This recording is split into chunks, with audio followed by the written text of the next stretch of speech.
তাদের মধ্যে থাকবে অন্যায় হলে সাথে সাথে মাপ চেয়ে আল্লাহর কাছে ক্ষমা চেয়ে আল্লাহর কাছে ফিরে যাওয়া। এই গুণটা হলো রহমানের বান্দাদের 9 নম্বরের গুণ। আর 10 নম্বর হলো ওয়াল্লাযীনা লা ইয়াশহাদুনা যুর, যারা মিথ্যা সাক্ষ্য দেয় না।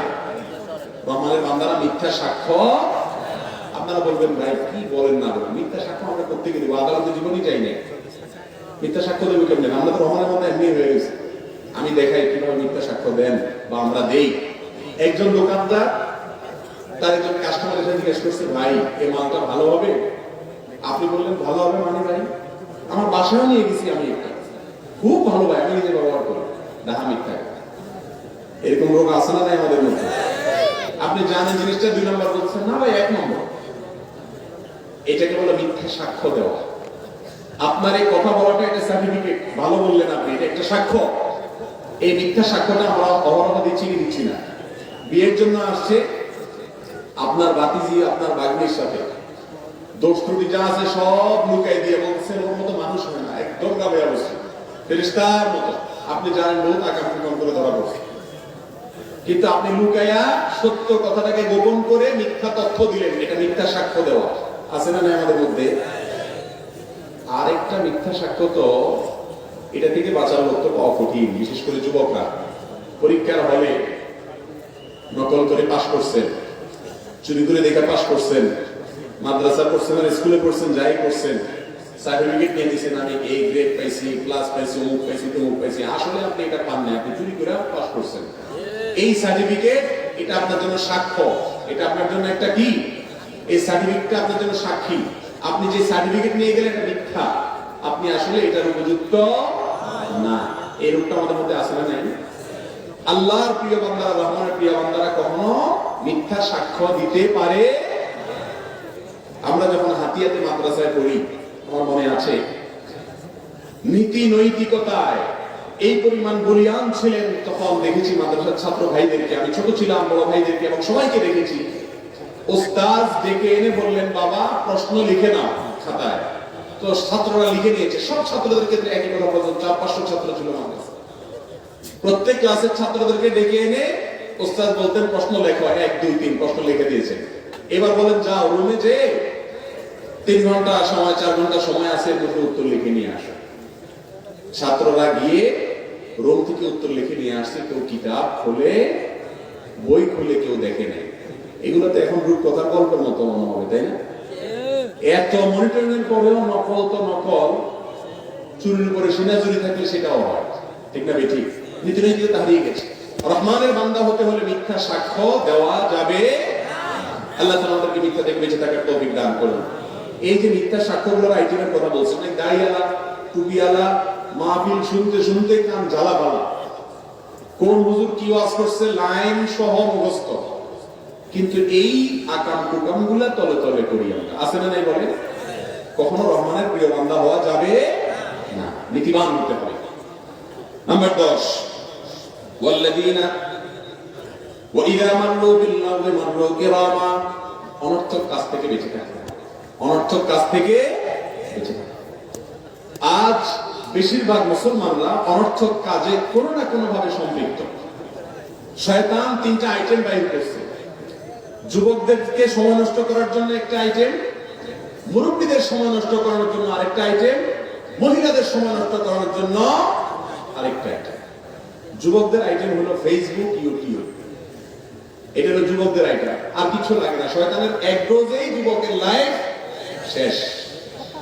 ও জাহান্নামের অতলতলে যাওয়ার জন্য আর বেশি কিছু দরকার হয় না। এই 2টা অ্যাপই ওর ধ্বংস প্রায় করে দিচ্ছে, ঠিক না বেঠিক? স্ক্রল করতে করতে করতে কোনো শেষ নাই, মনে হয় যে কি জানি হারাই গেছে খুঁজতেছে, ঠিক না বেঠিক? যেখানে যান, বাসে উঠেন, রেলে উঠেন, বিমানে উঠেন, বিমানের উপরে তার নেটওয়ার্ক থাকে না, তাও ভাইরা আমার এই টানার কোনো শেষ। জামাত শুরু হয়ে গেছে, কিন্তু স্ক্রল চলতে আছে, যেভাবে টানতে থাকে।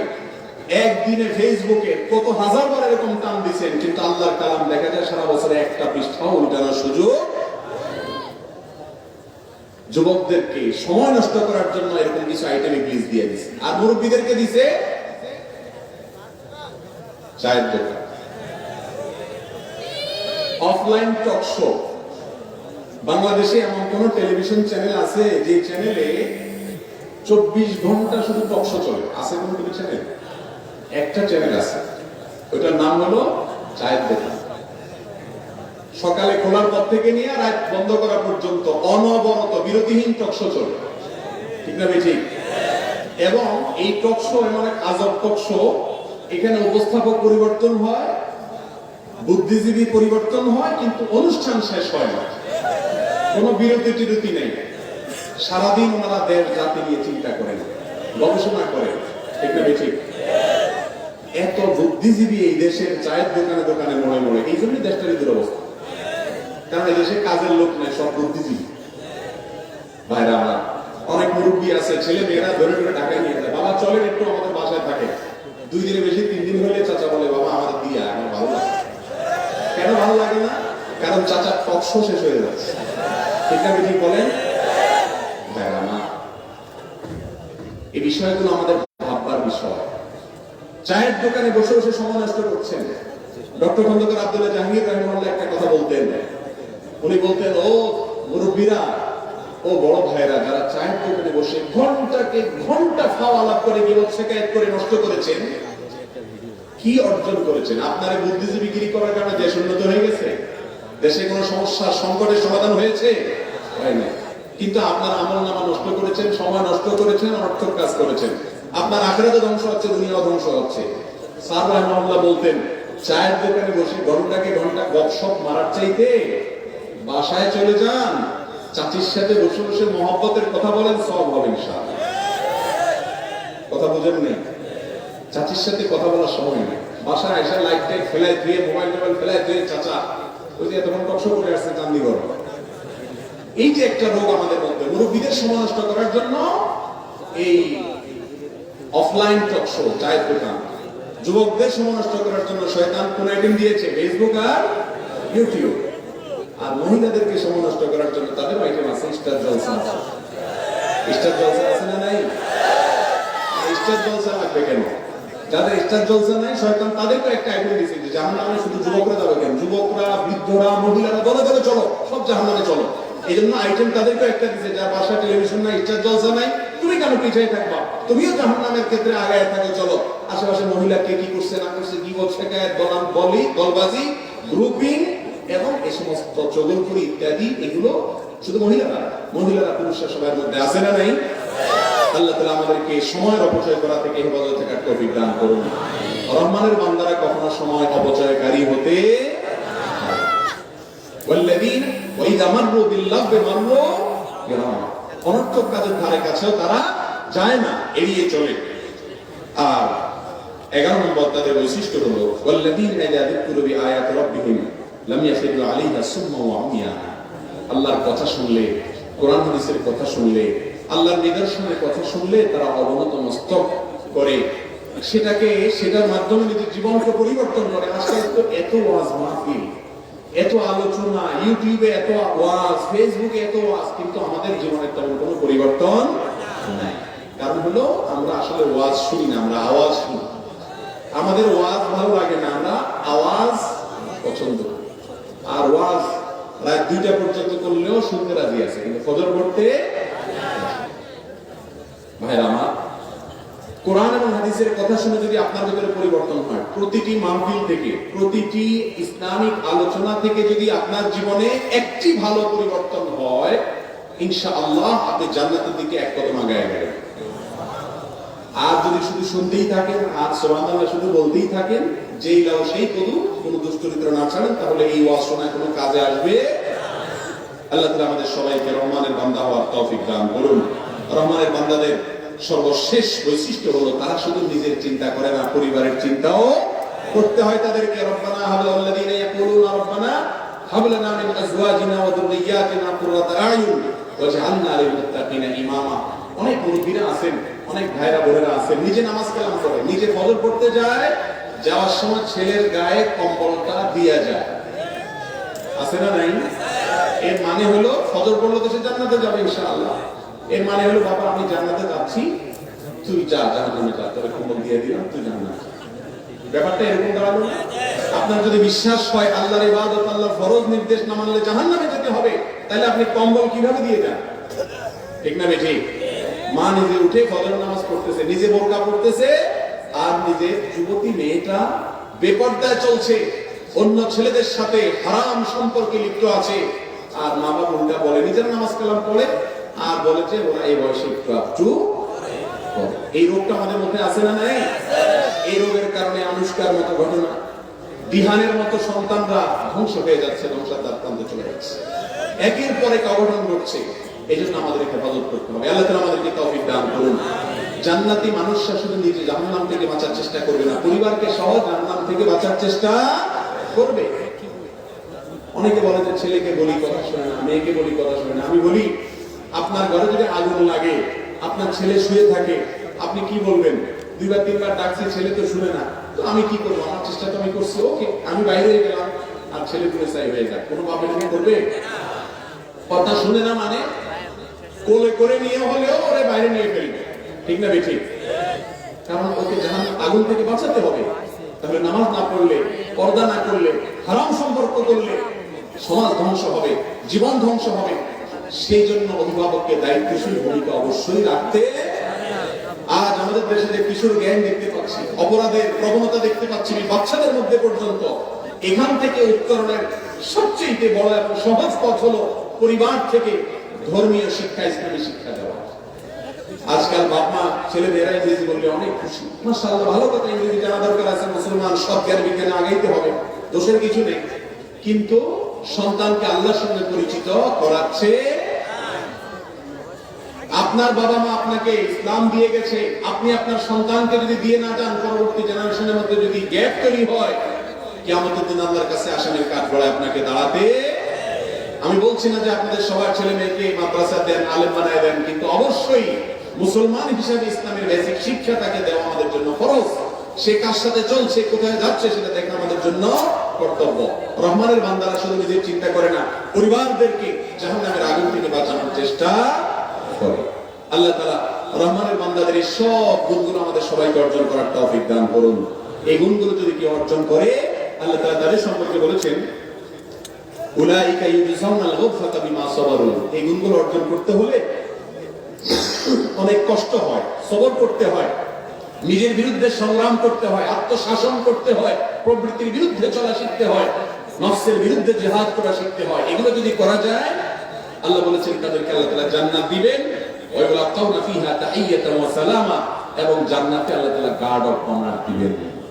আল্লাহ তাআলা আমাদের সবাইকে এখানে যেরকম সমবেত হয়েছি, জান্নাতে প্রিয় নবী সাল্লাল্লাহু আলাইহি সাল্লামের সান্নিধ্যে আমাদের সবাইকে একত্রিত হওয়ার তৌফিক দান করুন। জাযাকুমুল্লাহু খায়রা ওয়া আখিরু দাওয়ানা আলহামদুলিল্লাহ।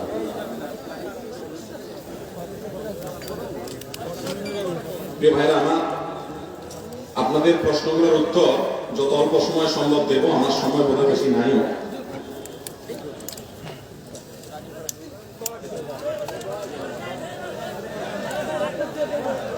ভাই মিডিয়ার ভাইদেরকে ধমকায়েন না, এরা একটু অন করে নেই, তারপর আমি শুরু করবো ইনশাআল্লাহ।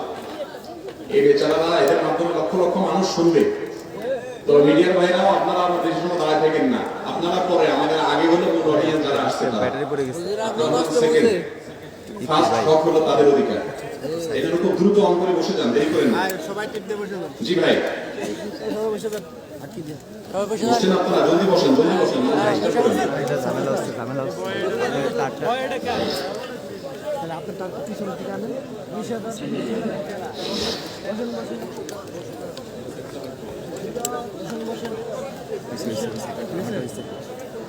ভাই আপনাদের ই করে নেন।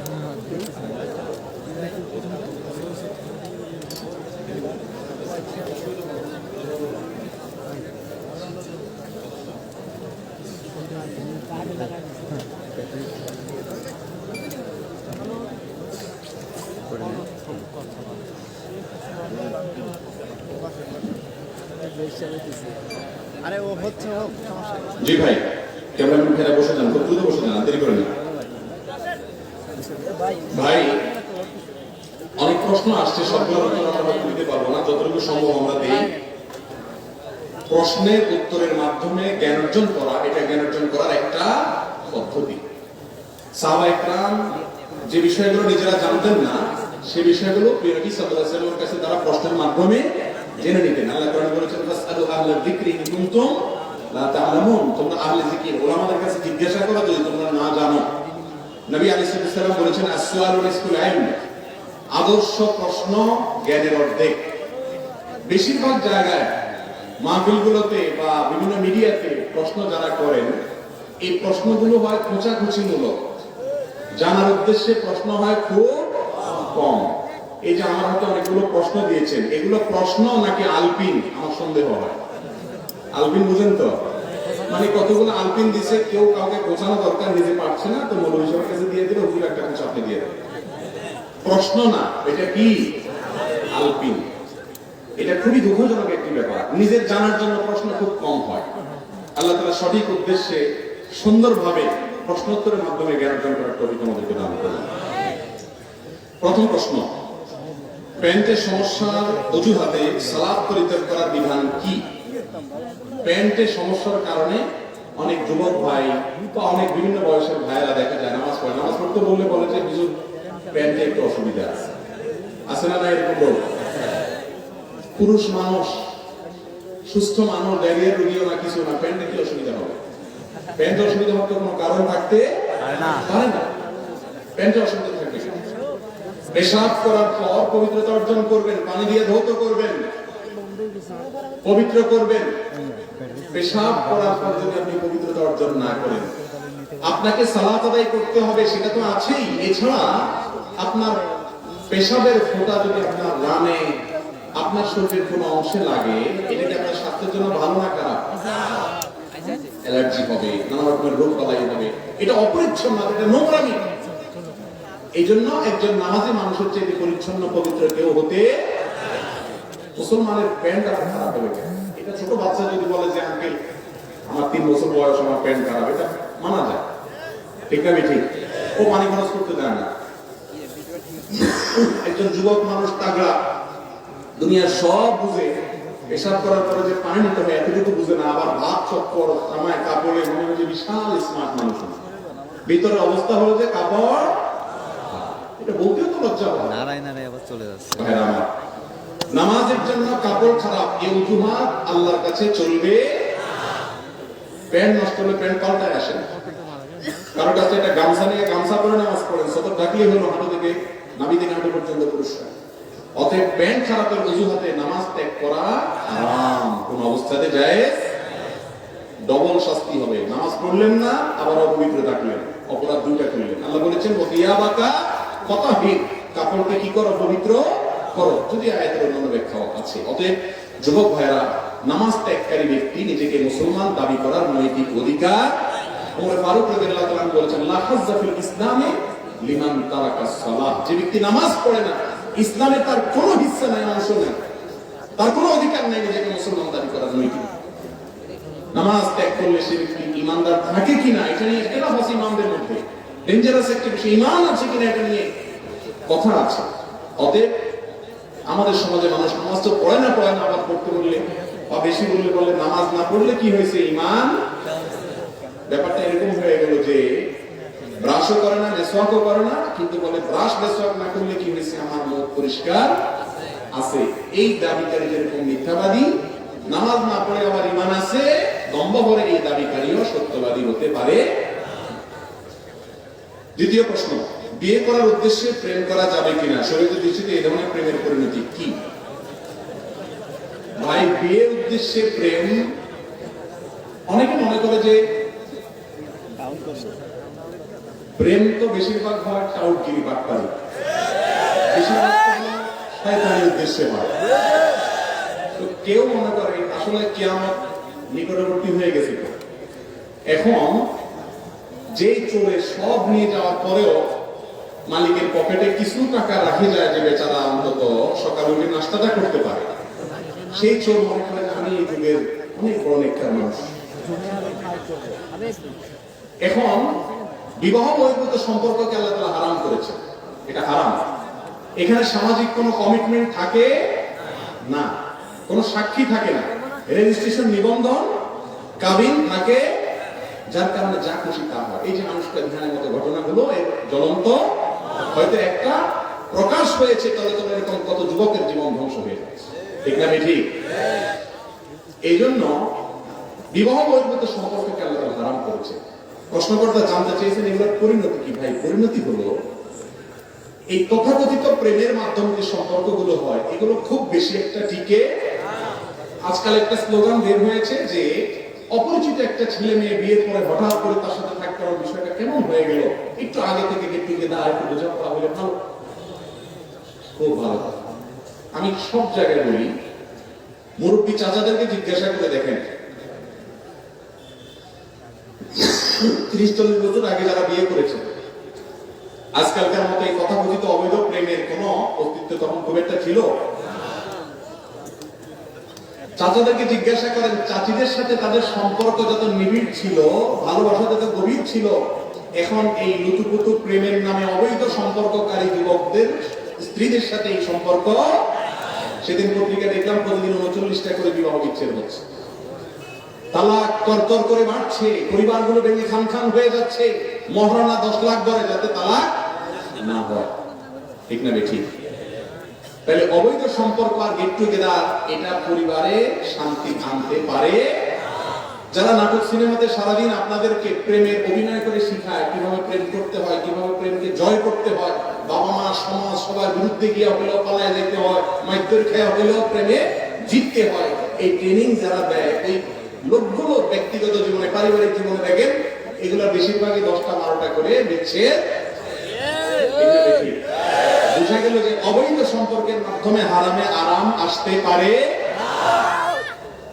এখন মুশকিল হলো ওই যে পকেটে 10 টাকা রেখে যাওয়া চোর মনে করতেছে আমি তো ভালো চোর। এখন প্রেম করে সব করে প্রতারণা, এই জন্য যে পাক্কা বিয়ের নিয়তে প্রেম করে সে মনে করে আমার নিয়ত ভালো। প্রেমের নিয়তে বিয়ে করা যদি জায়েজ হয় তাহলে কোরবানির নিয়তে গরু চুরি করাও জায়েজ হয়। কথা বুঝতে পারছেন? যদি আরেকজনের গরু নিয়ে আসেন আপনার নিয়ত ঠিক আছে, নিয়ত কি আছে? ঠিক আছে, আপনি কোরবানি করবেন বিসমিল্লাহ আল্লাহু আকবার বলে খালেস নিয়তে আল্লাহকে খুশি করার জন্য কোরবানি করছেন, আরেকজনের গরু চুরি করে জায়েজ হবে? আপনার নিয়ত হলো বিয়ে করবেন, বুঝলাম, নিয়ত বুঝলাম ভালো, কিন্তু কাজটা করতেছেন খারাপ, বিবাহ বহির্ভূত সম্পর্ক, তবে এটা কি হবে না? হালাল হবে? নাম্বার 3, হস্তমৈথুনের শরীয়তের বিধান কি? এক্ষেত্রে অভ্যস্তদের আত্মনিয়ন্ত্রণের উপায় কি? খুবই গুরুত্বপূর্ণ একটি বিষয়। আর যুব সমাজ ধ্বংসের দ্বার প্রান্তে চলে যাচ্ছে। অনেক যুবকরা ব্যক্তিগতভাবে আমাদেরকে জানান, ভাইরা আমার, হস্তমৈথুন একটি হারাম এবং কবিরা গুনাহ। জেনা করা যেরকম গুনাহ হারাম, হস্তমৈথুন করাটাও কি হারাম। আল্লাহ রাব্বুল আলামিন কোরআনে কারীমে সূরা মুমিনুন 18 নম্বর পারার প্রথম সূরা আল্লাহ তাআলা বলেছেন ওয়াল্লাযীনা হুম আনিল লাগবি ওয়াল্লাযীনা লিফুরুজিহিম হাফিজুন ইল্লা আলা আজওয়াজিহিম আও মা মালাকাত আইমানুহুম ফাইন্নাহুম গায়রু মালুমিন ফামান ইবতাগা ওয়ারা যালিকা ফাউলাইকা হুমুল আদুন। বৈধ স্ত্রীর মাধ্যমে যৌন চাহিদা চরিত রক্ষা করা ছাড়া অন্য যত পদ্ধতিতে মানুষ যৌন চাহিদা চরিতার্থ করে হাত দিয়ে বা অন্য কোনো উপায় হস্তমৈথুনের মাধ্যমে, আল্লাহ বলেছেন তারা হলো সীমা লঙ্ঘনকারী। তারা কি? তার মানে হারাম। একটি যায়ীফ হাদিসে এসেছে লানাল্লাহু নাকি হাইয়াদি, যে ব্যক্তি হস্তমৈথুন করে আল্লাহ লানত তার উপরে বর্ষণ হয়। যদি হাদিসে সনদে অনেক মুহাদ্দিসগণ আপত্তি তুলেছেন, কিন্তু এই ব্যাপারে পৃথিবীতে কোনো আলেমের দ্বিমত নাই যে হস্তমৈথুন করা একটা হারাম কাজ, একটা হারাম। এটা দুনিয়ার জন্য যেমন ধ্বংস, আখিরাতের জন্য ধ্বংস অনিবার্য।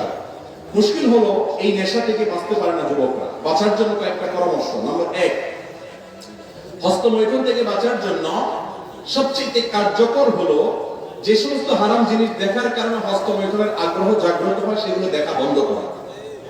সেগুলো দেখা বন্ধ করা। এগুলো আপনার আখিরাতকে ধ্বংস করবে, আপনার দুনিয়াকে ধ্বংস করবে। এগুলো থেকে সরে আসার জন্য হিম্মত লাগে, সব সাহস লাগে। মোবাইলটাকে ফরম্যাট দিয়ে দেন, ফেসবুক আইডি ডিঅ্যাক্টিভ করে দেন, ইউটিউব অ্যাপ দেখেন না মোবাইলে।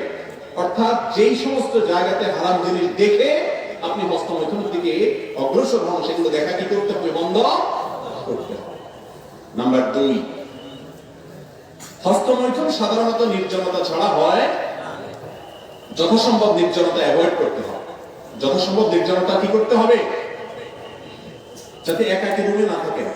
কোন একজন বন্ধু যেন থাকে, কোন একজন মানুষ যেন থাকে। একা একা যেন সম্ভব থাকবেন না। রুমে থাকলে দরজা কখনো আটকাবেন না। এক কথা, নির্জনতাকে এড়ায় চলবেন। এগুলো নিজেকে সংশোধন করার জন্য সংগ্রাম। নাম্বার 3, আল্লাহর কাছে একটু মনে মনে দোয়া করবেন নামাজের পরে, আল্লাহ আমার ক্ষমতা নেই নিজেকে নিয়ন্ত্রণ করা। আল্লাহুম্মা আতি নাফসি তাকওয়াহা ওয়া যাক্কিহা ওয়া আনতা খায়রু মান যাক্কাহা। আল্লাহ আমার মনটাকে কন্ট্রোল করা, শয়তানের প্ররোচনা থেকে আমাকে বেঁচে থাকার মতো শক্তি আপনি দেন, আপনি আমাকে বাঁচায় দেন। আল্লাহর কাছে কি করবেন? দোয়া করবেন। এগুলোর মাধ্যমে ইনশাআল্লাহ আল্লাহ তাআলা আমাদেরকে হেফাজত করবেন। আর সর্বশেষ এবং 4 নম্বর হলো, বিবাহ করার ন্যূনতম ক্ষমতা থাকলে দ্রুত বিবাহ করে ফেলবেন। আর প্রবাসীরা খুব দ্রুত প্রবাস শেষ করে দেশে চলে আসবে। এগুলোর মাধ্যমে ইনশাআল্লাহ হস্তমৈথুন থেকে নিরাপদ হওয়ার সুযোগ ইনশাআল্লাহ তৈরি হবে। এরপরে প্রশ্ন, পর্নোগ্রাফি দেখার ফলে শরীর থেকে নির্গত তরল পদার্থের কারণে গোসল ফরজ হয় কিনা?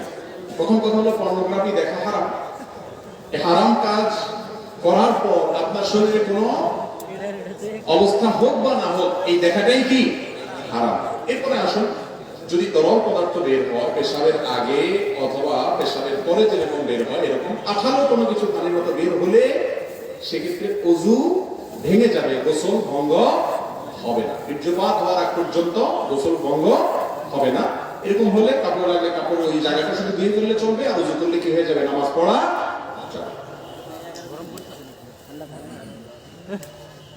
এরপরে আসুন, ফ্রি ফায়ার ও পাবজি গেম খেলার বিধান কি? প্রথম কথা হলো ভাইরা আমার, আমরা আগেই বলেছি রহমানের বান্দাদের বৈশিষ্ট্য হলো তারা অনর্থক অহেতুক কাজ করতে পারে না। অহেতুক কাজ করা এটা কোনো ইমানদারের বৈশিষ্ট্য হতে, সফল ইমানদারদের বৈশিষ্ট্য সম্পর্কে আল্লাহ তাআলা কোরআনে কারীমে 18 নম্বর পারা সূরা মুমিনে বলেছেন, ওয়াল্লাযীনা হুম আনিল লাগwi মুরিদুন, যারা অনর্থক কাজ থেকে কি করে? বেঁচে থাকে। এজন্য অনর্থক কাজ থেকে বেঁচে থাকতে হবে। গেম খেলা এটা কি অর্থবহ কাজ না অনর্থক কাজ? কিন্তু আজকাল অনেক সময় গেম খেলে পয়সা কামানো যায়, এটাকে একেবারে অনর্থক বলা যায় না। কিন্তু এই পদ্ধতিতে অর্থ কামাইকে ইসলাম সমর্থন করে। এটা আর্থসামাজিক উন্নতির জন্য তেমন কোনো ভূমিকা রাখে না, এটা প্রোডাক্টিভ কোনো কাজ না, এটা জীবনকে শেষ করে দেয়। ভাইরা আমার, যেই খেলা দেখার পরে আরো স্থূলতা তৈরি হয়, যেই খেলা দেখার পরে আরো অলসতা তৈরি হয়। লুডো আমরাও ছোটবেলায় যে খেলি নাই তা তো না, কিন্তু লুডো খেলার পরে মনে প্রশান্তি অনুভব হয় না, আরো অস্থির লাগে। হারলে তো মনে হয় তো দুনিয়াটা শেষ করে ফেলি, আরো অবস্থা খারাপ, তাই না? এই জাতীয় গেমস মোবাইলে হোক, আপনার লুডো জাতীয় হোক, এগুলো খেললে মনের ভিতরে আরো অস্থিরতা তৈরি হয়। ইসলাম খেলাকে সমর্থন করে, ফিজিক্যাল খেলা, দৌড়াদৌড়ির খেলা।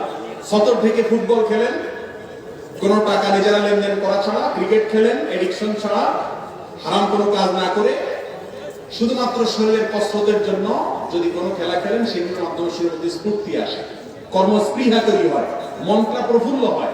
আধা ঘন্টা ফুটবল খেলেন, কোনো হারাম লেনদেন টেনদেন ইত্যাদি ছাড়া, সকল হারাম বাদ দিয়ে ফুটবল খেলেন, খেলার পরে দেখবেন নিজের ভিতরে একটা ফ্রেশনেস অনুভব হবে।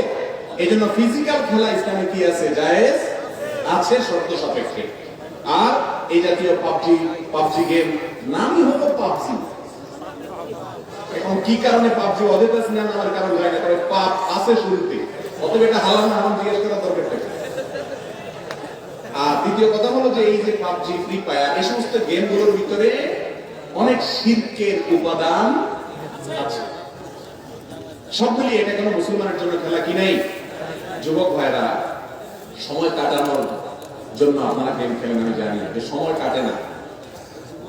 আপনাদের হাতে এত সময় যে সময় কাটানোর জন্য গেম খেলা লাগে। আর সাহাবায়ে কেরামের এত অল্প সময় ছিল যে রাসূলের কাছে যদি রাসূলুল্লাহ কদ কাসুরা আমালুল ইসলাম কদ কাসুরা আলাইনা, ইসলামের এত কাজ ইয়া রাসূলুল্লাহ কখন আমরা করে শেষ করব? সংক্ষেপ করে দেন, রাসূলুল্লাহ তখন সংক্ষিপ্ত রূপ করে দিতেন। আর আমাদের হাতে এত সময় যে নামাজ পড়ে, রোজা রেখে, হজ, যাকাত, প্রতিদিন এক পারা কোরআন তেলাওয়াত, ইসলাম শোনা শেখা সব করার পরে আরো এত হিউজ সময় যে পাবজি গেম খেলে সময়টা কাটাইতে হয়। আবার ঠিক বলো, মাহফিলের ঠিকের কোনো ঠিক নেই। জি ভাই, এগুলো জায়েজ নেই। এলাকার অধিকাংশ তরুণ প্রযুক্তির অপব্যবহারের কারণে এই ধরনের পর্নোগ্রাফিতে আসক্ত। আমরা প্রতিবার যুবক সমষ্টিগতভাবে বিষয় নিয়ে সাথে যে কাজ করছি, এরপরে আপনার পরামর্শ, দিক নির্দেশনা কামনা করছি। পর্নোগ্রাফি নিয়ে পরামর্শ চাচ্ছেন ভাই, আমরা হস্তমৈথুন নিয়ে যে পরামর্শগুলো দিয়েছি সেই পরামর্শগুলো এখানে রিপ্লেস করবেন এবং অবশ্যই নেককার বন্ধুদের সাথে থাকবেন। বিশেষ করে যুবক ভাইদেরকে বলছি, যে বন্ধু আপনার হারাম থেকে বাঁচতে শিখে খুব কঠিন এবং সব এরকম যুবকের সংখ্যা খুবই কম। আল্লাহ বলেছেন ইয়া আইয়ুহাল্লাযীনা আমানু তাকুল্লাহ ওয়া কুনু মাআস সাদিকিন, হে ঈমানদাররা তাকওয়া অবলম্বন করা তার উপায় হলো সত্যবাদী বা ভালো মানুষদের সাথে থাকা। অতএব এই পর্নোগ্রাফি থেকে দূরে সরে আসার জন্য ভালো পরিবেশ, নেককারদের সান্নিধ্য, ভালো মানুষদের সাথে থাকার কোনো বিকল্প হতে সেখানে তো প্রশ্ন মাত্র শুরু করছি না। তোমার আলোচনা শুনবেন না প্রশ্ন শুনবেন? প্রশ্ন প্রশ্ন দেখছেন আওয়াজ নেই। আমি প্রশ্নের রাজি করলে তো হবে না। আচ্ছা দেখ, সংক্ষেপে শেষ করি। কোন ব্যক্তি যদি অনেকের কাছে ঋণ চেয়ে ঋণ না পাওয়ার পর সুদের দ্বারস্থ হয়, তাহলে ওই সব মানুষ গুনাহগার হবে কিনা যাদের কাছে টাকা থাকার পরও ঋণ দেয় নাই? খুবই দরকারি একটি প্রশ্ন ভাইরা আমার। কেউ ঋণ চাইলো, আপনার কাছে টাকা আছে কিন্তু আপনি দেন নাই, বেচারা বাধ্য হয়ে সুদে ঋণ নিতে হয়েছে, তাহলে সেক্ষেত্রে আপনি গুনাহগার হবেন কিনা? উত্তর হলো, যদি ওই লোককে ঋণ না দেওয়ার কোনো যৌক্তিক কারণ না থাকে, সম্পদের মোহে মায়ায় আপনি ঋণ দেন নাই, তাহলে তো আপনি অবশ্যই আল্লাহর কাছে কিছু না কিছু দায় আপনার থাকবে। তবে এর কারণে আপনি হারাম কাজ করেছেন এবং তার সুদের দায়ভার পুরো আপনাকে বহন করতে হবে এমন কোনো কথা নাই। কারণ ইসলামে ঋণ দেওয়াটাকে খরচ করা হয়, কিন্তু ঋণ দেওয়া অনেক বড় ইবাদতের কাজ। কোন কোন ক্ষেত্রে কোন কোন হাদিসে আসছে যে দানের চাইতে পর্যন্ত বেশি সওয়াব হয় কিসে? ঋণ দিলে। কোন কোন এই জন্য ঋণের কালচারটা আবার ফিরে আসতে হবে। এই যে গ্রামে গঞ্জে সুদে বিশাল বড় প্রচলন, অহরহ প্রচলন, এগুলার অন্যতম বড় কারণ হলো হালাল ঋণ দেওয়ার সিস্টেম আজ নাই। আমরা হুজুররা শুধু মাসালা বললে হবে না, মানুষকে হালাল ঋণ দেওয়ার সিস্টেম চালু করতে হবে প্রচলিত আইন এবং নিয়ম অনুসরণ করে। অতএব ব্যক্তিগতভাবে একজন লোককে ঋণ দিতে সম্পদের মহল কারণ অসুবিধা জানা উচিত। মুশকিল হলো ঋণ যে দিবে, ঋণ তো নিতে পারলে আর পাওনাদারকে চিনিও না। এরপর এমন একটা ভাব যে ওই লোকটা যেন ভিক্ষা চাইতে আসে। এই রোগটা এখন আমাদের সমাজে ব্যাপক আকার ধারণ করেছে, তাই না? একটা হাদিস শুনেন, সহিহ বুখারীতে আসছে, রাসূল আকরাম সাল্লাল্লাহু আলাইহি ওয়াসাল্লাম বলেছেন, খিয়ারুকুম আহসানুকুম খায়রুকুম আহসানুকুম কাদাআ, তোমাদের মধ্যে সবচেয়ে ভালো মানুষ হলো ওই ব্যক্তি যে ব্যক্তি বাকি নেওয়ার পরে, ঋণ নেওয়ার পরে সেটাকে পরিশোধ করার ক্ষেত্রে ভালো মানুষের পরিচয় দেয়। ওয়াদা কি? দোকান থেকে একবার বাকি নিতে পারলে আর ওই দোকানের সামনে দিয়া হাঁটে না। আর চিনি, এটা কোন মুসলমানের চরিত্র হতে। অতএব যারা ঋণ দেয় না তাদেরকে এককভাবে দোষ দেওয়া যাবে না। ঋণ নেওয়ার পরে টাল বাহানা করা, মাতুল গনি যুলমুন, নবীজি বলেছেন যার দেওয়ার সামর্থ্য আছে তারপর ঘোরাঘুরি করে, এটা আরেক অবিচার। অতএব ভাইরা আমার, শুধুমাত্র নামাজ কালাম পড়া, টুপি লাগানো, দাড়ি রাখা, এটার নাম ইসলাম না। এটা ইসলামের অনেক গুরুত্বপূর্ণ অংশ। ইসলামের অতীব গুরুত্বপূর্ণ অংশ হলো নিজের চরিত্র, লেনদেন, এগুলোকে ঠিক করা। অতএব ঋণ নিলে সময় মতো পরিশোধ যে করে তাকে নবী বলেছেন যে খায়রুকুম, সে তোমাদের মধ্যে উত্তম, আহসানুকুম কাদাআ। বিধায় শুধুমাত্র যে ঋণ দেয় নাই তাকে এককভাবে দোষ দেওয়া যাবে না। যারা ঋণ নেন তারাও পরিশোধ করার মানসিকতা থাকতে হবে। যিনি ঋণ দেন তিনিও সাগ্রহে ঋণ দিতে হবে। আর ঋণে টাকা উঠবে কি উঠবে না এখানে যদি ভয় থাকে, ইসলামী অর্থনীতিতে ঋণদাতার জন্য গ্রান্টার হিসেবে বন্ধক রাখার পদ্ধতি চালু করেছে ইসলাম। তার থেকে কোনো কিছু বন্ধক রাখেন, টাকা দিতে অস্বীকৃতি জানলে ওই জিনিসটা যথা নিয়মে এলাকার মুরব্বীদের মাধ্যমে বিক্রি করে টাকা উসুল করবে। তাহলে তো আর তার বাহানা করার কি থাকে না, সুযোগ থাকে না। আর ঋণ দিলে লিখে নেবেন। আল্লাহ বলেছেন যে তারা বিদায় বক্তব্য লেনদেন করলে, ঋণের লেনদেন করলে কি করতে হবে? লিখিত করতে হবে। আজকে লিখিত করতে চায় না, বলে যে না মাথা খারাপ, আপনার সাথে যে সম্পর্ক আমার, কি লিখবো। এরপরে ভেজাল লাগলে এবার ধরে করে শুরু। সবচেয়ে বড় আয়াত হলো এই সম্পর্কে কোরআন ঋণ লেখার ব্যাপারে। উপযুক্ত বয়সে ছেলে মেয়েকে বিবাহ না দিলে, এর ধরুন ছেলে মেয়ে কোনো অপরাধ করলে তার জন্য অভিভাবক দায়ী থাকবেন কি? অবশ্যই দায়ী থাকবেন। আল্লাহ রাব্বুল আলামিন কোরআনে কারীমে বলেছেন তোমরা তোমাদের অধীনস্থদেরকে বিবাহ দাও। কেন? ইউগনিহিমুল্লাহু মিন ফাদলি, তোমরা বিয়ে দিলে আল্লাহ তাআলা তাদেরকে তাদের দারিদ্র্য কি করবেন? দূর করে দিবেন। মুরব্বীরা বিয়ে দেন না, বলতে নিজের পায়ে নিজে দাঁড়াও আগে। আমি সব সময় বলি, যুবক কি আরেকজনের পায়ে দাঁড়ায় আছে নাকি? এরপরও বলে নিজের পায়ে দাঁড়ায়। আরে বাবা, ও তো নিজের পায়ে দাঁড়ায় আছে। মাশাআল্লাহ, নিজের পায়ে দাঁড়ানোর এটা ডেফিনিশন যেন কি, এটা এক একজনের কাছে এক এক রকম। কারোর কাছে লক্ষ লক্ষ টাকার মালিক হলে তার বলে যায় নিজের পায়ে দাঁড়ায়। মনে রাখবেন, বিবাহ করার জন্য কি দরকার? মহারণা দেওয়ার মতো, মিনিমাম মহারণা দেওয়ার মতো কোনো যোগ্যতা থাকা, অর্থনৈতিক, এবং স্ত্রীকে ডাল ভাত খাওয়ানোর মতো ক্ষমতা থাকা। রিক্সা চালালে তো ডাল ভাত খাওয়ানো যায়, এইটুকু ক্ষমতা থাকলেই তার বিয়ে করা জায়েজ। আর এটারও যার ক্ষমতা নাই সে রোজা রাখে। আজকাল মুরব্বীরা ছেলেদের মেয়েদের বিয়ে দিতে দেরি করতে করতে করতে করতে এত বেশি দেরি করে ফেলেন যে তারা তলে তলে অনেক খারাপ সম্পর্ক করে। অবশ্যই এর দায়ভার মা বাপ এড়াতে পারবেন। বিবাহের অন্যতম উদ্দেশ্য হল চরিত্রের সংরক্ষণ, হেফাজত। অতএব চরিত্র যদি সন্তানের নষ্ট হয়, মা বাবার অবহেলার কারণে মা বাবা আরো পয়সা চায়, পয়সা আলা চায়, তাহলে সেক্ষেত্রে অবশ্যই মা বাবা কি হবে? গুনাহ। একজন বিবাহিত স্ত্রী অন্যের সাথে পালিয়ে বিয়ে করলে জায়েজ হবে কিনা, এই প্রশ্ন করার কোনো প্রয়োজন নেই। আমি শুরুতে বলেছি আসওয়ালু নিসফুল ইলম, আদর্শ প্রশ্ন জ্ঞানের অর্ধেক। এই প্রশ্ন তো করার দরকার নাই, আপনারা তো সবাই কম বেশ। একজনের বউ আরেকজনের বিয়ে করলে এটা জায়েজ হওয়ার কোনো কারণ থাকতে পারে? কোনো কারণ থাকতে পারে। যতক্ষণ পর্যন্ত কারোর সাথে বৈবাহিক বন্ধনে আবদ্ধ আছে, বিশেষ করে অনেক প্রবাসীর ক্ষেত্রে এরকম হয়, দেশের ক্ষেত্রে, দেশে আছেন তাদেরও হয়, যে একজন স্ত্রী আরেকজনের সাথে চলে যাচ্ছে। যদি চলে যায়, ওখানে যত বিয়ে পড়াক না কেন, মক্কা শরীফের ইমাম সাহেব এসে যদি বিয়ে পড়ান, বিয়ে হবে? হারাম হবে, জিনা হবে। আল্লাহ তাআলা আমাদের বুঝার তৌফিক দান করুন। নামাজে বুকে হাত বাঁধলে এবং আমিন জোরে বললে অনেকে এটাকে ফিতনা বলে, তাহলে ফিতনা আসলে কাকে বলে? ভাই, নামাজে জোরে আমিন বলা এটা বিভিন্ন হাদিস দ্বারা প্রমাণিত আছে। হাদিসের উপর আমল করলে সেটা ফিতনা হতে যাবে কেন? হ্যাঁ, ফিতনা তখন হবে আপনি যদি, যে আস্তে আমিন বলছে, আস্তে আমিন বলার সপক্ষেও বিশুদ্ধ হাদিস আছে। আপনি যদি বলেন যে না, তোমার নামাজ হয় না, তুমি রাসূলের তরিকায় নামাজ পড়ো না, এই সমস্ত কথা বলে যদি বিশৃঙ্খলা করেন, তাহলে সেক্ষেত্রে সেটা অবশ্যই কি হবে? ফিতনা হবে। আমরা আজকাল অসহনশীল হয়ে গেছি ভাইরা। আমাদের মসজিদগুলোতে সুদখোর, ঘুষখোর, টিনচোর, গমচোর, সব ধরনের অপরাধীরা আসতে পারে, সবার জন্য উন্মুক্ত। কিন্তু কেউ জোরে আমিন বললে বা বুকে হাত পাতলে বলে যেতে মসজিদে আসবে। অনেক মসজিদে এই রোগটা আছে না নাই? একই বাড়াবাড়ি বিপরীত দিক থেকেও বা সব পক্ষ থেকে কম বেশ হয়, কেউ কম করে বেশি করে। ভাইরা আমার, এই সীমা লঙ্ঘন করা ইসলামে জায়েজ। যে ভাই কোন হাদিসের উপর আমল করছে তাকে অ্যাপ্রিশিয়েট করা উচিত। অনেক যুবক নামাজই পড়ে না, তাদের ব্যাপারে আপনার কোনো মাথা ব্যথা নেই। ওই বেচারা হাদিসের উপর আমল করছে, তার বিরুদ্ধে লাগছেন। আপনার বিবেককে জিজ্ঞাসা করেন, আপনি কোনো ভালো কাজ করছেন না অন্যায় কাজ করছেন? এটা কখনো ভালো কাজ হতে পারে না। সেই সাথে যুবককেও খেয়াল রাখতে হবে যে ওলামাদের বিরুদ্ধে অথবা ইমাম সাহেবদের বিরুদ্ধে অথবা মুসল্লিদের বিরুদ্ধে খেপিয়ে তোলার মতো মূর্খতাসূলক কাজও যেন না হয়। ভাগ্য যদি নির্ধারণ হয়েই থাকে, তবে আমরা কেন আল্লাহর কাছে হায়াত, রিজিক, সুস্থতা কামনা করি?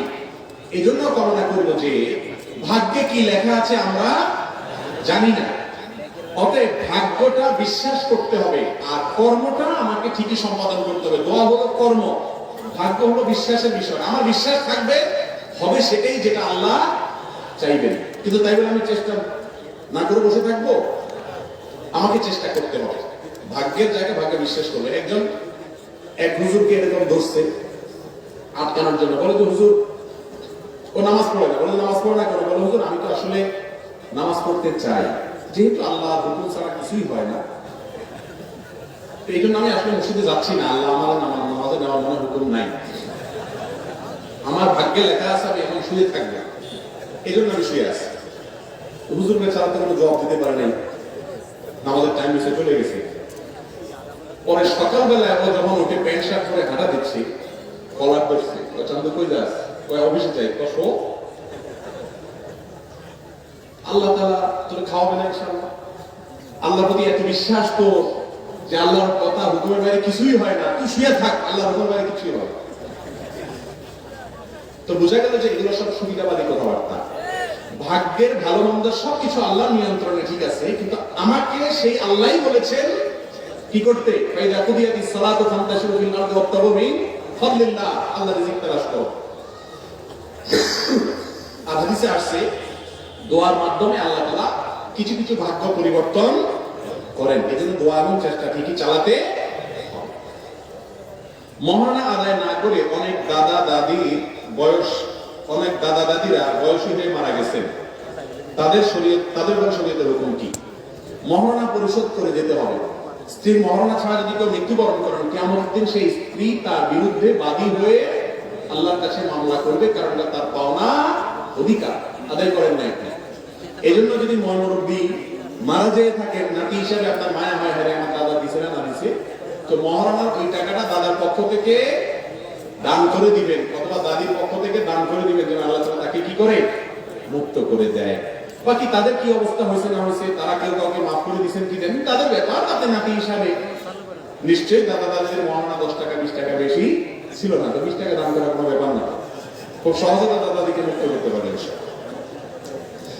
আজ বাংলাদেশে এত সমস্যা হওয়ার পরেও সকল আলেমরা কেন ঐক্যবদ্ধ হচ্ছেন না?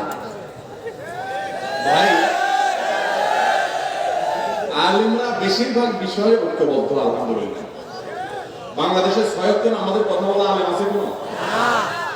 জোহরের নামাজ 6 রাকাতের পক্ষে কোন আলেম আছে? শুধুমাত্র অনৈক্যগুলোকে অনেকে বড় করে দেখে। আমি যে দেখি যে 99% বিষয়ে সবাই এক।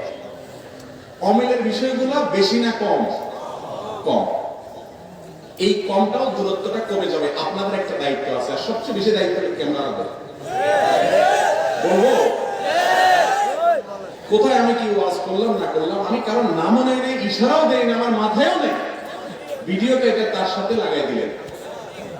কাজটা কি হালাল না হারাম? সবচেয়ে ওয়াজ বেশি শুনে ক্যামেরা ওয়ালা, ওয়াজ শোনার পরে আবার এই যে আকামটা করেন, আল্লাহর কাছে জবাব করা লাগবে কি লাগবে না? বলে ওলামায়ে কেরামের একজনের সাথে আরেকজনকে বাঁধানোর জন্য ভক্তদের দায় অনেক বেশি। আমার ভক্ত ওনার 14 গোষ্ঠী উদ্ধার করে আছে না নেই? ওনার ভক্ত আবার আমার 14 গোষ্ঠী উদ্ধার। কিয়ামতের ময়দানে আল্লাহর কাছে যখন আপনি ধরা খাবেন, গালি দেওয়া কি আল্লাহর কাছে হারাম কাজ? আপনি যখন গালি দিলেন, ওনার ছবি বিকৃতি করলেন, কিয়ামতের দিন আমি কি আল্লাহর কাছে যাই বলবো, আল্লাহ এটা আমার ভক্ত, আল্লাহ কিছু করবেন না করবেন না দিয়ে দেন, এরকম কথা? আপনার হুজুর নিজেদের উপরে থাকবে, আপনারা থেকে বাঁচাবে, নিজের আমল নিজেকে বাঁচাবে, আল্লাহর রহমত ইনশাআল্লাহ।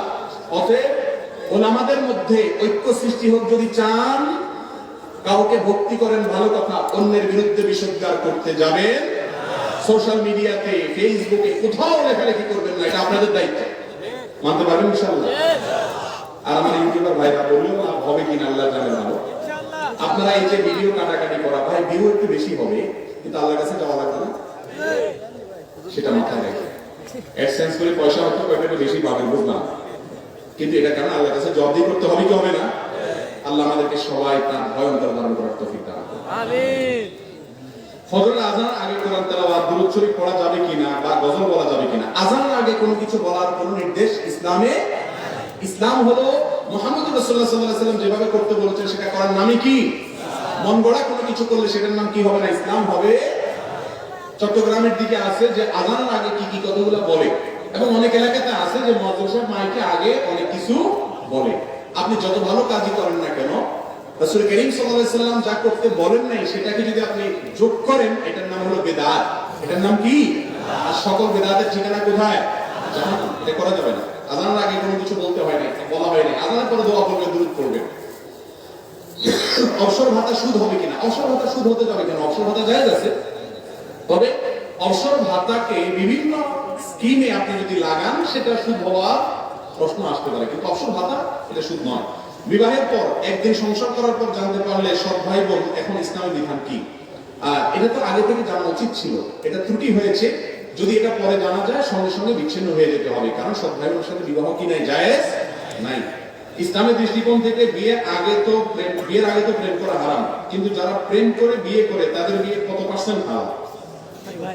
ভাই এটা তো উত্তর আমরা দিয়ে ফেলেছি, তারপরে শুধু এটুকু বলি যে বিবাহ যদি করে, অনেকে মনে করে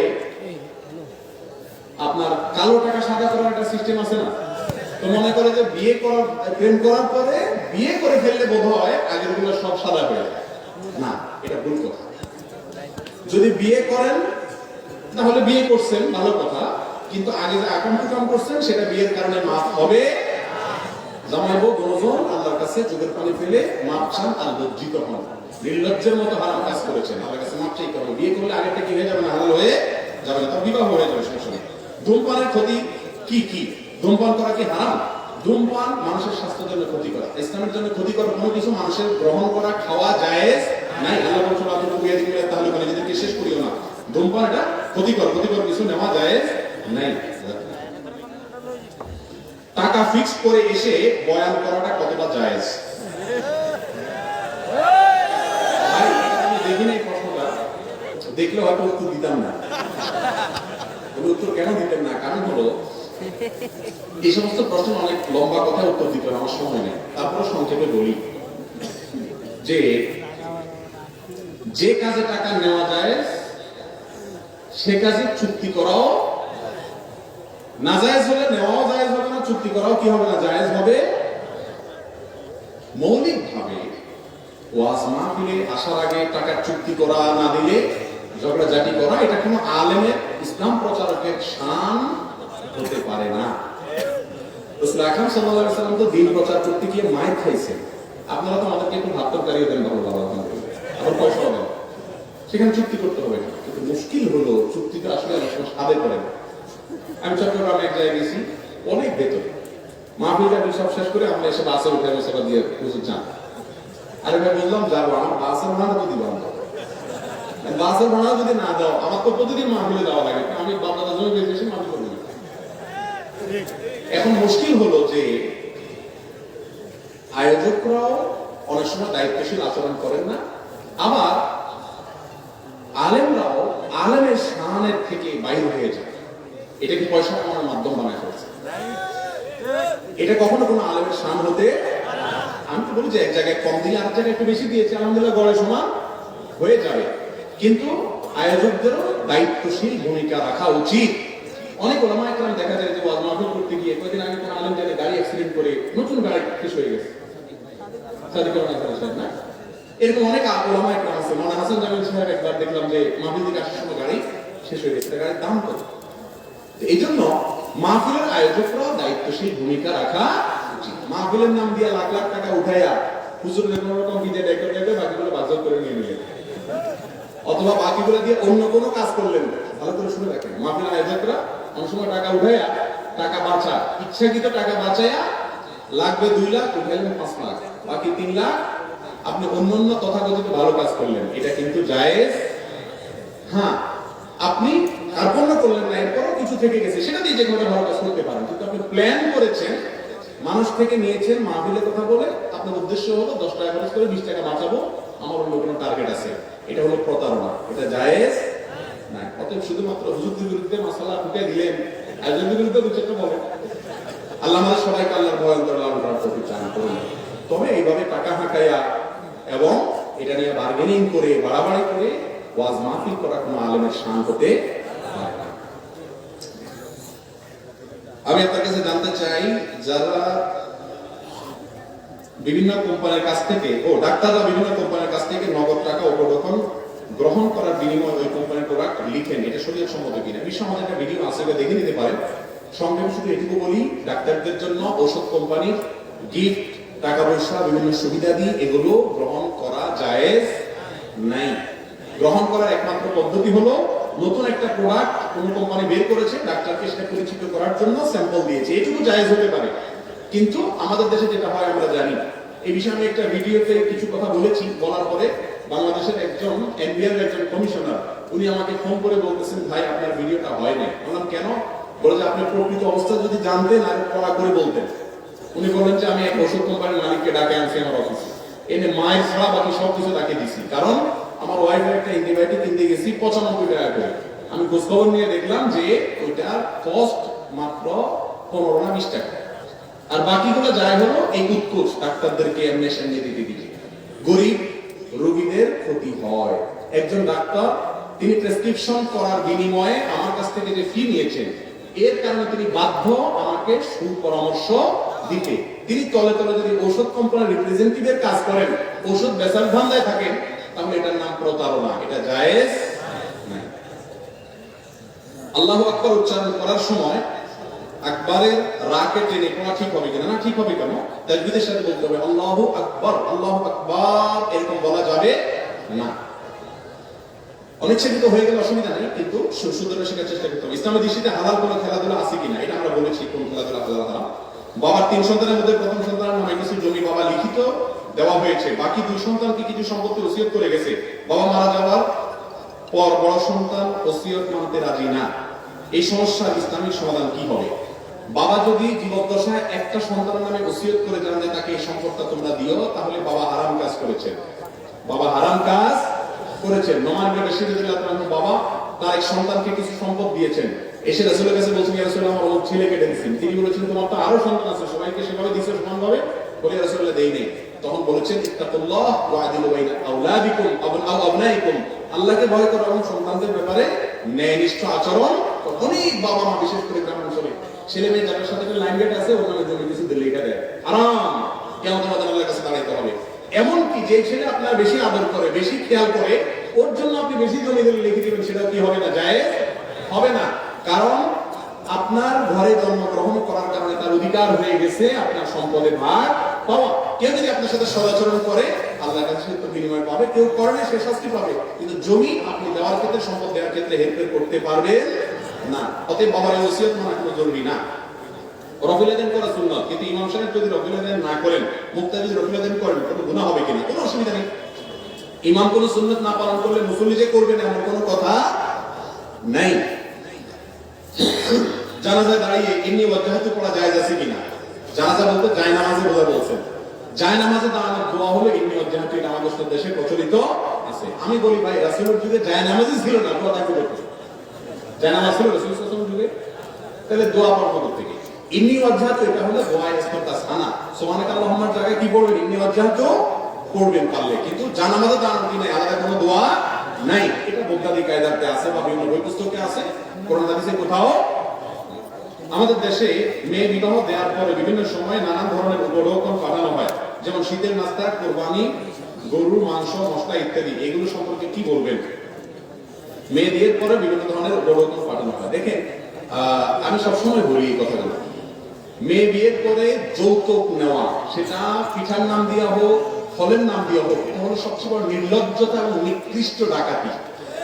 নিকৃষ্ট ডাকাতি। ঠিক বলে জোগাড় দিয়ে লাভ নেই। যুবকরা হিম্মত করেন, আমার বিয়েতে শ্বশুরবাড়ি থেকে কোনো সুতাও নেব না ইনশাআল্লাহ। মুরব্বীরা নিয়ে থাকলে ফেরত দিয়ে দেন, সেই বলতেছেন, ভালো কথা বলছেন, নিয়ে থাকলে ফেরত দেন। দেখেন ভাইরা, আমার বিয়েতে আমার শাশুড়ি একটা ফ্রিজ দিয়েছে, তখন 10,000 টাকা তাকে একটা ফ্রিজ দিয়েছেন। আমার ওয়াইফকে আমি বলেছি, এটা আমি তো ঘরে ঢুকতেই দেবো, ফেরত দিয়ে আসতে হবে। যাই হোক, অনেক জোরাজোরি করে এটা দিচ্ছে। আমি 3-4 বছর ব্যবহার করার পরে হাতিয়া দিচ্ছে, এখন কিছু করার জোর করি। 3-4 বছর ব্যবহার করার পরে আমি 2009 সালে যখন সৌদি আরব চলে যাই, ওটা আবার কৌশলে শাশুড়ির বাসায় দিয়ে আমি চলে গেছি। এটা কালি ধর আর ফেরত নেই। যুবকরা বা মুরব্বীরা অনেক সময় করে কি জানেন, মাসলা ঘুরে নেয়। ছেলে যখন, মেয়ে যখন বিয়ে দেয়, তখন এই মাসালাগুলো খুব ভালো করে বলে, হুজুর ভিডিওটা খুঁজে দেখা, বেশা এখন তো কি বলছে হুজুর। কিন্তু আবার নিজের ছেলেটা যখন বিয়ে করায়, তখন আবার আমতা আমতা করে, না খুশি হয়ে দিলে তো যায়। এই রোগটা আমাদের মধ্যে আছে না নাই? যৌতুক অভিশাপ, যৌতুক সামাজিক অভিশাপ।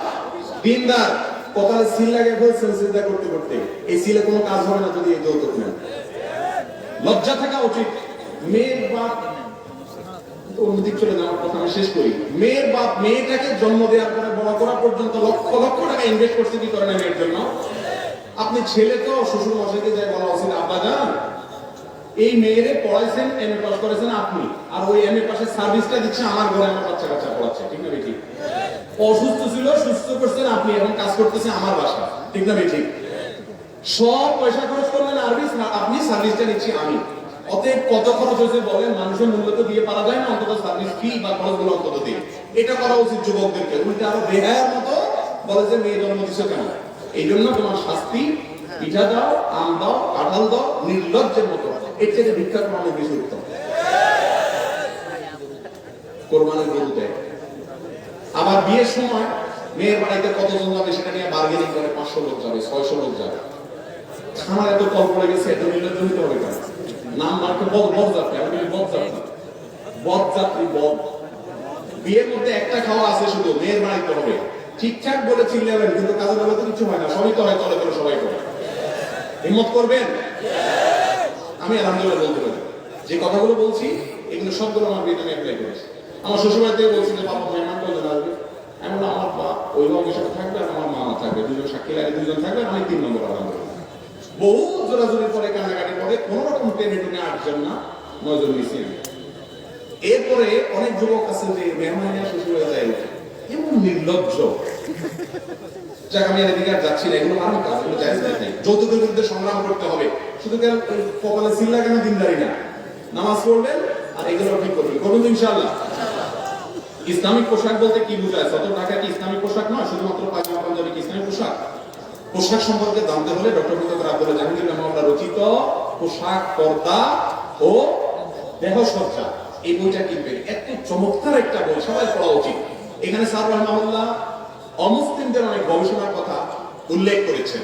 সংক্ষেপ শুধু এটুকু বলি, ইসলামী পোশাক বলতে বিশেষ কোন টাইপের পোশাক নাই। এই যে জুব্বা পাঞ্জাবি পরছি আমরা, এগুলো কোন ইসলামী পোশাক বলতে কোনো কিছু না। ইসলামী পোশাকের কিছু ড্রেস কোড দেওয়া আছে, যেমন পুরুষরা মেয়েদের মতো পোশাক পরবে না, সতর ঢাকে এরকম পোশাক পরবে, অমুসলিমদের মার্কা বহন করে এমন কোনো পোশাক পরবে না। আজকাল দেখবেন পাঞ্জাবির সাথে ওড়না পাওয়া যায়, আছে কিনা? নাই। ওড়না থাকলে মেয়েদের, অতএব পাঞ্জাবির সাথে ওড়না থাকলে এটা কি নাই? জায়েজ নাই, এটা মেয়েদের থাকবে। এখন মেয়েদের পাঞ্জাবিতে ওড়না তো থাকে না, পাঞ্জাবিতে না কি বলে, এদের জামাতে ওড়না থাকে না। ওড়না চলে আসছে কাদের? পুরুষের পাঞ্জাবি। শয়তানে এটা একটা ওইটা লাগে দিচ্ছে, তো এটা জায়েজ নাই। কিন্তু বিশেষ কিসিমের পাঞ্জাবি, হাড়া, গোল, জুব্বা, এরকম কোন নির্দেশনা ইসলাম দেয় নাই। শার্ট প্যান্ট পরে একজন মানুষ ইসলামী পোশাক পরতে পারে যদি ওই শর্তগুলো সে পালন করে চলে, টাকা নিচে যেন না যায়। মেয়েদের ক্ষেত্রে পুরুষের সাদৃশ্য হবে না, বাজে মেয়েদের কোন মডেলদের কোন অনুসরণ করবে না, এবং পর্দা প্রশিদা থাকে এরকম পোশাক পরবে, অতিরিক্ত পাতলা পোশাক পরবে না। এ হলো ইসলামের ক্ষেত্রে পোশাকের ক্ষেত্রে ড্রেস কোড। গোসল করার পর যদি তার মনে পড়ে গোসলের প্রথম 2টা ফরজ তিনি আদায় করতে ভুলে গেছেন, পরবর্তী মনে পড়লো কুলি করে এবং নাকে পানি প্রবেশ করলে তার গোসল ফরজ হয়ে যাবে কিনা? হয়ে যাবে, তার থেকে রক্ষা করা জরুরি না। গোসল করে ফেলছেন, শরীরে পানি দিয়ে ফেলেছেন, পরে কুলি করছেন, নাকে পানি দিচ্ছেন, কোনো অসুবিধা নাই, হয়ে যাবে। অনেকে দ্বিতীয় বিয়ের বিধান কি? দ্বিতীয় বিয়ে সামর্থ্যবান পুরুষের জন্য জায়েজ আছে যদি বউয়ের মাধ্যম ইত্যাদি সামলানোর ক্ষমতা থাকে, আর সবচেয়ে বড় কথা হলো যদি ইনসাফ করার ক্ষমতা থাকে। বিয়ে 2টা 3টা করবেন, একটারও খোঁজ খবর নেবেন না, এটা জায়েজ নাই। আল্লাহ তাআলা বলেছেন ফিফটিন আল্লাহ তাআদিলু ফাওয়াহিদা, আপনি একাধিক বিয়ে করলে স্ত্রীর অধিকার আদায় করতে পারবেন কিনা সেই ক্ষমতা যদি আপনার না থাকে, ভয় হয়, তাহলে আপনার জন্য একটা করা যায়, 2টা করা যায়। এই দেশে একাধিক বিয়ে, অনেক রিকশাওয়ালা ভাইয়েরা, অনেক শ্রমিক ভাইয়েরা, অনেক সাধারণ মানুষ নামাজ কালাম নাই, দিনদারি নাই, ইসলাম বুঝে না, 2টা 3টা বিয়ে করে এক একটা ভালো লাগছে খোঁজ খবর নেয় না। এরা একাধিক বিয়েকে কি করে ফেলেছে? বদনাম করে ফেলেছে। বাংলাদেশের ছেলের সংখ্যা বেশি না মেয়েদের সংখ্যা বেশি? মেয়েদের সংখ্যা বেশি, বেশি মানে অনেক বেশি। অতএব যদি একাধিক বিয়ে অ্যালাউড না হতো ইসলামে, তাহলে তো সব মেয়ের বিয়ে হতো। তবে হ্যাঁ, এক্ষেত্রে অবশ্যই যথাযথ নিয়ম অনুসরণ করতে হবে। অনেকে কাজের মেয়ে অথবা বান্ধবী বা দীর্ঘদিন সম্পর্ক রেখে যোগাযোগ করে, দেখা করে, মোবাইলে কথা বলে, একসাথে রিক্সায় ঘুরে, এরপরে দ্বিতীয় বিয়ে করলে জায়েজ হবে কিনা? এটা কেমন প্রশ্ন হলো ভাই? এটা আমরা বলেছি, বিবাহ বহির্ভূত সম্পর্ক হালাল না হারাম? হারাম। বিয়ে বহির্ভূত সম্পর্ক করলেন এক হারাম কাজ করলেন, আবার বিয়ে করলেন, ওয়াদা দিয়েছেন, আবার সে ওয়াদা খেলাপ করেছেন, আরেক হারাম কাজ করেছেন। কাম কয়টা করেছেন? হারাম 2টা করেছেন। ইসলামী নাটকে কিছু কিছু ক্ষেত্রে ব্যাকগ্রাউন্ড মিউজিক ব্যবহার করতে হয়, জানতে চাই তা জায়েজ আছে কিনা? ভাইরা আমার, কোন নাটকে যদি ইসলামের কথাও বলে কিন্তু সেখানে উন্মুক্ত নারীকে প্রদর্শিত হয়, মিউজিকের ব্যবহার হয়, সেখানে ইসলামের যত কথাই বলা হোক না কেন সেটা আসলে ইসলামী নাটক হতে পারে না। হারাম কোনো জিনিস থাকলে সেটা ইসলামী হওয়ার সুযোগ নাই। নাম শুধু ইসলামী দিয়ে দিলেই কি হবে না, ইসলামী নাটক হয়ে যাবে না। ইসলামিক গান পাওয়া যায়, যত ইসলামী সঙ্গীত আছে শতকরা 1% 2% আছে কিনা আমার সন্দেহ আছে। ম্যাক্সিমাম ইসলামী সঙ্গীতে ব্যাকগ্রাউন্ডে একটা সূক্ষ্ম মিউজিক আছে যেটা ধরার ক্ষমতা। আমি নিজে অনেক সময় এক দুটো শুনে শেয়ার দিয়ে পরে দেখি যে মিউজিকটা স্পেশাল হিসাবে বলতেছিল, ভালো করে শুনে দেখেন মিউজিক আছে, খুব হালকা মিউজিক দিয়ে রাখছে। বহুত কঠিন হয়ে গেছে ওগুলো আমাদের জন্য। ইসলামের নাম দিয়া ইসলামী গান, ইসলামী অমুক, ইসলামী তমুক, ইসলামী জেনা বাইরে আল্লাহ আমাদের হেদায়েত দান করুন। ইউটিউবে দেখা যায় কফি গাছে একটি ফল ধরে, ওই ফল বিড়ালের মতো একটি প্রাণী খেয়ে থাকে, তারপরে প্রাণী মল ত্যাগ করলে তা থেকে কফি তৈরি হয়। দেখেন ভাই, ইউটিউবে যা দেখবেন এটা এই ভিডিওতে কতটা অথেন্টিক আমি জানি না, আর যে বিষয় আমি জানি না সে বিষয়ে কথা বলা একজন মুসলমানের জন্য জায়েজ। এই বিষয়ে আমি কোনো কথা বলছি, আমি মৌলিক কথা বলছি। ইউটিউবে কিছু দেখলেই এসে সেটা বলতে হবে, বিশ্বাস করতে হবে, এর কোনো কারণ নাই, কারণ সেখানে সবকিছু কি হয় না, সত্য কথা বলা হয় না। আরেকটা প্রশ্ন আছে, একজন আলেম বলেছেন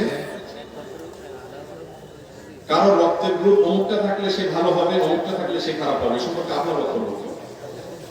দেখুন, কারোর শরীরে বিশেষ কোন ব্লাড গ্রুপ থাকলে তিনি আল্লাহওয়ালা হবেন, অমুক ব্লাড গ্রুপ হলে তার রক্তের গ্রুপটা অমুক হলে তিনি আখিরাত বিমুখ হবেন, এরকম কোন ধারণা কোরআন হাদিস তো আমাদেরকে দেয় নাই।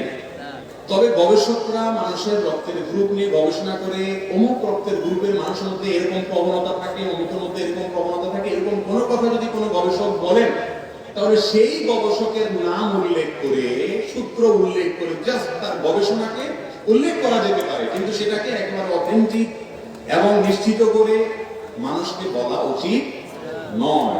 আল্লাহ রাব্বুল আলামিন তাকওয়া, দিনদারি এটা আল্লাহ প্রদত্ত। কারো রক্তের গ্রুপ কিছু হলে, এখন আমি যদি বলি যে অমুক রক্তের গ্রুপ হলে সে আখরাত থেকে দূরে থাকে, এই বেচারা মনে করবে তাহলে তো আমি যত চেষ্টা করি কাজ হবে না, আমি টানবো জান্নাতের দিকে, আমার রক্তের গ্রুপ আমার জাহান্নামের দিকে টেনে নিয়ে যাবে। তো এত সহজ সমীকরণ করা উচিত না, বিশেষ করে এই সমস্ত বিষয় অনেক স্পর্শকাতর, অনেক ভেবে চিন্তে কথা বলতে হবে। আল্লাহ তাআলা আমাদেরকে বোঝার তৌফিক দান করুন। জাযাকুমুল্লাহু খায়রা ওয়া আলহামদুলিল্লাহ। ভাইরা আমার, আলহামদুলিল্লাহ।